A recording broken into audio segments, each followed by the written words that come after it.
Naš predlog reševanja zaposlitve upokojencev je bil deležen komentarja bivšega državnega sekretarja,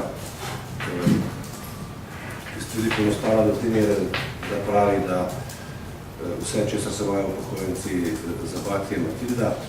Mislim, da mislimo, da je to res zelo drugo poenostavljanje, ker upokojenci se malo zabati, če mače česa drugega.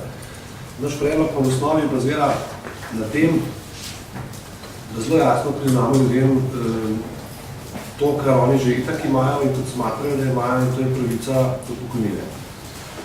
To pravico do pokojnine pa želimo razvezati od pravice do zaposlitve v tem smislu, da se te dve pravici ne bi medsebojno izključevali.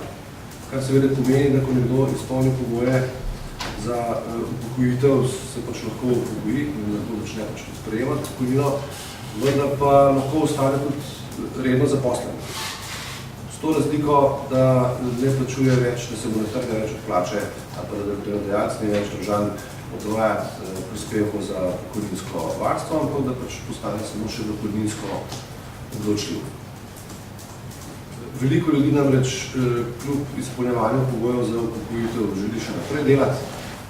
Res ne vem, zakaj tega ljudem ne bi omogočili. Komentar je sicer bil, da je to odžiranje delovnih mest mladim. Mi mislimo, da ni tako. Mi mislimo, da v filmu Starec in morje sigurno Boris Kravaca lahko bolj prepričljivo to vlogo odigra, kot pa Sebastian Kravaca. In da nasprotno trpljenje mladega Wertherja lahko Sebastian Kravaca bolj prepričljivo odigra kot Boris Kravaca. In mislimo, da se seveda starejši in mlajši ljudje dopolnjujejo, ne pa, da si konkurirajo. Istočasno se vsi zavedamo, da imamo demografske probleme, da delovno silo je pač že potrebno uvažati, in slovenski delodajalci uvažajo. Tako da na veliko področjih, kjer so potrebne izkušnje starejših, jaz res ne vem, zakaj bi se jim odpovedovali in zakaj bi pač ljudi silili, da nehajo delati, če oni pa pač še naprej želijo. Dejstvo pa je, da način in sistem honorarnega dela je reguliran tako, da neko dolgoročno honorarno delo pač ni možno, kar je poslovanje tudi zaščita sicer tistim delavcem, ki ne izpolnjujejo pogoja za upokojitve, da ne slučajno delodajalci prihajajo v dilemo, da ljudi sploh ne bi zaposlovalo, pa bi jih delali samo na pogodbah o delu.